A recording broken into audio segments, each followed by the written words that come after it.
ଆଜିର ଏହି ସମାଗମ ତମ୍ବୁରେ ସନ୍ନ୍ୟାଧିପତି ସଦାପ୍ରଭୁଙ୍କ ଅନୁଗ୍ରହ, ପ୍ରଭୁ ଯୀଶୁଙ୍କ ଆଶୀର୍ବାଦ, ପୁଣି ସାହାଯ୍ୟକାରୀ ପବିତ୍ର ଆତ୍ମାଙ୍କ ଚାଳନ ଆମ ସମସ୍ତଙ୍କ ପ୍ରତି ପ୍ରୋତ୍ସାହନ ରହିଥାଉ। ଲୁଆରା ଏରିଆର 25ତମ ଛାତ୍ରଛାତ୍ରୀ ବାର୍ଷିକ ଅଧିବେଶନରେ ସିଲଭର ଜୁବିଲି ସଭାରେ ଆଗନ୍ତୁକ ସମ୍ମାନୀୟ ପାଳକ ମହାଶୟ, ଡିକନ ମହାଶୟ, ଏହି ସଭାର ମୁଖ୍ୟ ବକ୍ତା, ଜେନେରାଲ ସେକ୍ରେଟାରୀ SBCMS, ସମସ୍ତ ଚାଳକ ବାପା ମା ମାନଙ୍କୁ, ଏରିଆର ସମସ୍ତ ମୁଖ୍ୟ କର୍ମକର୍ତ୍ତା ଓ କର୍ମକର୍ତ୍ତୀ ଗଣ ମାନଙ୍କୁ, ତତ୍ ସହିତ ଏରିଆର ପ୍ରତ୍ୟେକ ମଣ୍ଡଳୀର ଆଗନ୍ତୁକ ସମସ୍ତ ସାଧୁଜନ ମାନଙ୍କୁ ଆମ ବାଲମୁଣ୍ଡା ତରଫରୁ ଆପଣ ମାନଙ୍କୁ ପ୍ରଣାମ ଏବଂ ନମସ୍କାର ଜ୍ଞାପନ ଜଣାଉଛି।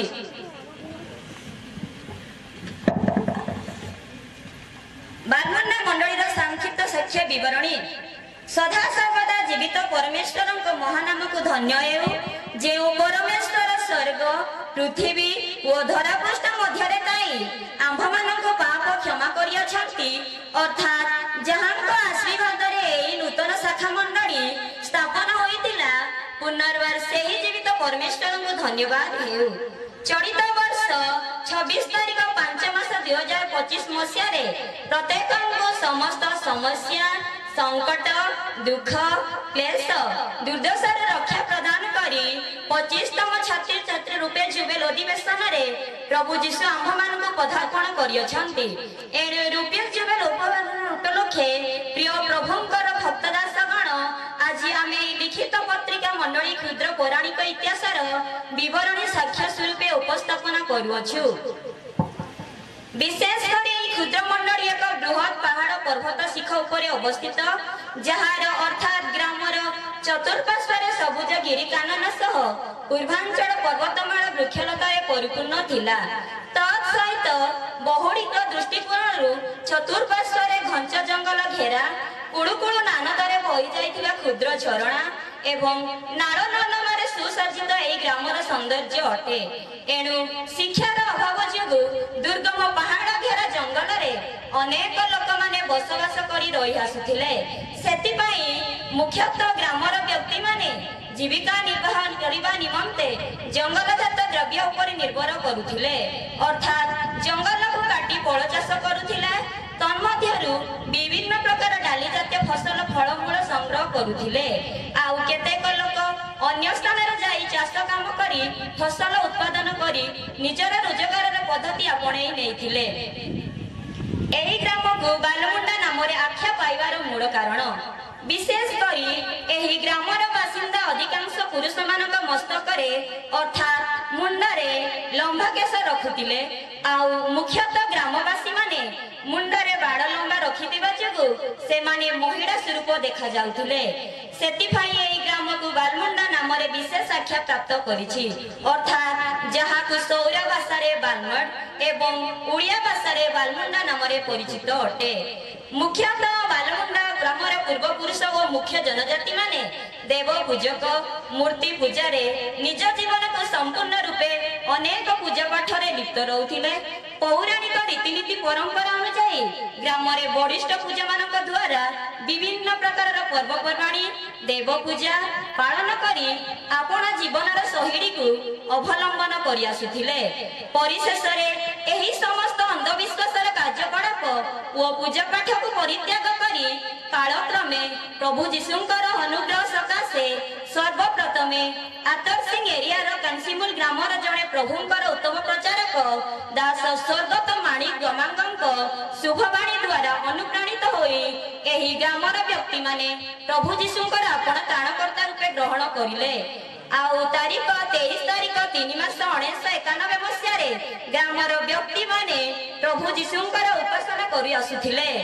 ଏଣୁ ଏହି ସମୟରେ ଅନେକ ବ୍ୟକ୍ତି ବିଶେଷମାନେ ଉପସ୍ଥିତ ରହିଥିଲେ, ଯଥା ତଜସିଂ ଏରିଆର ପ୍ରଚାରକ ଦାସ ସ୍ୱର୍ଗତ ମାଣିକ ଗମାଙ୍ଗ, ତାଙ୍କ ସଙ୍ଗରେ ଅନେକ ପ୍ରଭୁଙ୍କର ବିଶ୍ୱାସୀ ବ୍ୟକ୍ତି ଅଢ଼େଇ ମଣ୍ଡଳୀର ଚାଳକ ଜୋସେଫ ଗମାଙ୍ଗ, ଅସ୍ରା ରହିତ, ସ୍ୱର୍ଗତ ଜନାସ ଗମାଙ୍ଗ, ଆଉ ପରବର୍ତ୍ତୀ ସମୟରେ ସ୍ୱର୍ଗତ ଡିକନ କର୍ଣ୍ଣ ରହିତ। ଏମାନଙ୍କ ତତ୍ତ୍ୱାବଧାନ, ଉତ୍ତମ ଶିକ୍ଷା ଓ ପ୍ରେରଣାମୂଳକ ବାର୍ତ୍ତା ସକାଶେ बालमुंडा मंडलीर अनेक व्यक्ति माने कृष्ण धर्म को ग्रहण करथिले। जता प्रथम सुम्रा सबर, द्वितीय स्वर्गत बुढ़ा सबर, तृतीय स्वर्गत भरत कार्जी, चतुर्थ स्वर्गत गुंगान कार्जी। उपरोक्त समस्त गृह परिवार व्यक्ति माने जीशु को आपणार त्राणकर्ता रूपे ग्रहण करुथिले। तद्वारा तर्जा सिंह एरिया कृष्ण विश्वासी मंडलीर दास स्वर्गत पाड़क नरी भूया, स्वर्गत डिकन लुईना रायखा, स्वर्गत deacon Gajind Gamang, deacon Adia Gamang, deacon Mind Gamang तत्सहित आउ तर्जा सिंह एरिया कर्मकर्ता और कर्मकर्ती मानक द्वारा मन परिवर्तन कार्यक्रम आयोजन होइथिला। फलस्वरूपे बालमुंडा ग्रामर व्यक्ति माने चर्च गृह अभाव सकाशे प्रारंभ में प्रभु जीशुंकर उपासना करने निमंते 2 सप्ताह पर्यंत 2.5 ग्राम मंडली चर्च उपासना पाई जाउथिले। किंतु सेही समय भीषण वर्षा, अत्याधिक पवन और प्रखर खरा जो यात्रा पथरे प्रभाव पड़ुथिला। आउ यातायात करिबारे असुविधार सम्मुखीन हुईतिला।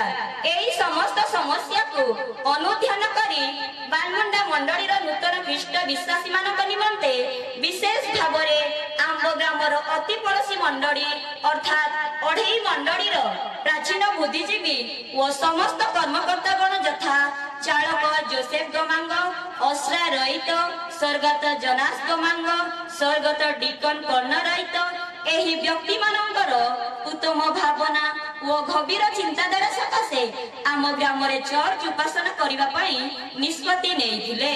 आउ चिठी माध्यम एही समस्त समस्या को प्रत्येकंकर मतामत नहीं लिखित आकार एरियार मुख्य कर्मकर्ता अनुमति निया जाइथिला। फलरे एरियार मुख्य मानक आदेश क्रमे बालमुंडा ग्राम चर्च अर्थात गिर्जा उपासना करने निमंते अनुमति प्रदान करागला। आउ सेही समय मंडल मध्यरे वाक्य प्रचार करने निमंते एरियार मुख्य कर्मकर्ता मानक मूल निष्पत्ति अनुसार आम ग्राम को अदल बदल करी चालक मानक प्रति उपासना बार मानकरे पठा जाइथिला। सेही समय ग्रामर मोट परिवार संख्या 4टी थिला। ग्रामर जनसंख्या सर्वमोट 27 जन थिला। एणु प्रभुଙ୍କ आश्चर्य सकाशे स्थानीय मंडली परिवार गृह संख्या वृद्धि पाइबाकू लागिला, जद्वारा परवर्ती समय 10 गोटी परिवार पुनर्बार कृष्ण जीशु को ग्रहण कले। तन्मध्यरु प्रभुंकर विविध दया सकाशे प्रारंभ में 10टी गृह द्वारा कुरिंगा साही गोटे छोटिया गढ़ मध्यरे अर्थात सितिर सिंह गिर्जा उपासना करा जाउथिला। एही कुरिंगा साही कुड़िया गृह मध्यरे प्रायतः 6 मास ऊर्ध्व पर्यंत चर्च उपासना करि आसुथिलु, किंतु अस्थायी भाव एही गृह उपासना आरंभ करा जाइथिला। तत्परे प्रत्येक विश्वासी मानक प्रार्थना और आशीर्वाद गृह संख्या वृद्धि पाइथिबा जो कानिबासाई नूतन चर्च गृह निर्माण करी उपासना गृह पुनर्बार स्थानांतरण करागला। एणु प्रभु जीशुंकर अतुलनीय प्रेम दया और कृपा सकाशे प्रायतः 14टी गृह समष्टिर विश्वासी सदस्य माने एकत्र होई एई कानिबासाई 2 वर्ष 6 मास पर्यंत उपासना कार्य परिचालना करि आसुथिले। एणु पर्वत शिखर मध्यवर्ती अवस्थित एई क्षुद्र बालमुंडा ग्राम प्रभुंकर सेवा कार्य परस्पर मध्य स्नेह दया और प्रेम भाव जागृत होई पारुथिला। आउ प्रभु जीशुंकर आश्चर्य कर्म सकाशे बहु परिवार अनुप्राणित होई धीरे धीरे कृष्ण प्रेम और विश्वास वृद्धि पाइला। पुनर्बार मंडली मध्य 29 तारीख 9 मास 1993 मसीह 14टी नूतन गृहर सदस्य माने मन परिवर्तन निमंते निष्पत्ति नेइथिले एवं प्रभु जीशु को निजर त्राणकर्ता रूपे ग्रहण कले। तत्परे उक्त कार्यक्रम निमंते अनेक क्लिष्ट विश्वासी व्यक्ति माने आंब ग्राम मध्य उपस्थित होई पारुथिले। आउ तर्जा सिंह एरियार कर्मकर्ता व कर्मकर्ती गण यथा स्वर्गत पाड़क नरी भूया, स्वर्गत डिकन लुईना गमांग, डिकन आडिया गमांग, स्वर्गत deacon deacon Gajinda Gamang deacon Mind Gamang तत्सहित स्वर्गत संपादक जहन मंडल रायकल ग्रामवासी सह संपादक आंद्रिय रोहित पापाड़ ग्रामवासी एही मानक नेतृत्व द्वारा समस्त कार्य उत्तम रूपे संपादन करा जायथिला। पुणी एही स्थानीय मंडली मध्यरे पुनर्बार धीरे धीरे कृष्ण प्रेमर विश्वास सहभागिता रे विकास पाई सर्वमोट 28 गृह संख्यार सदस्य वृद्धि पाइला। एणु प्रभु जीशुंकर असीम प्रेम दया एवं विश्वासी मानक प्रार्थना द्वारा आम ग्रामवासी माने 1996 मसीह नूतन चर्च गृह निमंते ताबरडा साई मध्यस्थित करंज साई निकटरे उपासना गृह निर्माण करी पुणी थरे गिरजा गृह को स्थानांतरण करागला। एणु पवित्र आत्मा असीम प्रेम और जीवित परमेश्वर कृपा सकाशे आ प्रत्येक विश्वासी मानक आशीर्वाद रे आज को प्राय आम मंडली 33 वर्ष होई अछि।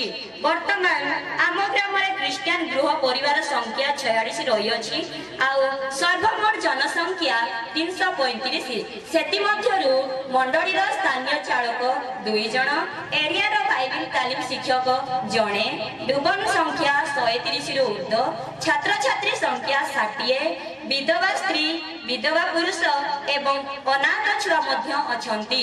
एही परी आम ग्राम रे प्रभु जीशुंकर चिर आशीर्वाद रे अनेक आबाड़ वृद्ध वनिता बसवास करी रही आसुछु। उपरोक्त समस्त विषय निमंते आम शरीर सुस्थता सकाशे तथा मंडलीर कृष्ण प्रेमर अभिवृद्धि निमंते आम ग्रामवासी दिन मानकर जेपरी प्रचुर भावे आशीर्वाद प्राप्त होई जीवन में बंची पारिबु एवं तो सत्य जीवित परमेश्वर को भय करी सेवा करि पारिबु। पुणी छात्र छात्री और युवक युवती मानकर विकास निमंते आपण मानकर प्रार्थना नितांत आवश्यक। एणु जेपरी मंडलीर छात्र छात्री माने सरकारी बेसरकारी एवं राजनैतिक क्षेत्र में मध्य स्थान हासिल करि पारिबे एही निमंते आपण माने प्रत्येक आम्भ मानक मंडलीर विनीत अनुरोध रक्षा करी प्रार्थना रे तोड़ी धरिबे। एणु पुनर्बार मो मंडली पक्षरु पुनरुदयर सह प्रभु को धन्यवाद दिए। आ प्रत्येक साधुजन मान धैर्यतार सह श्रवण करुथिबारु अशेष अशेष धन्यवाद। आमेन।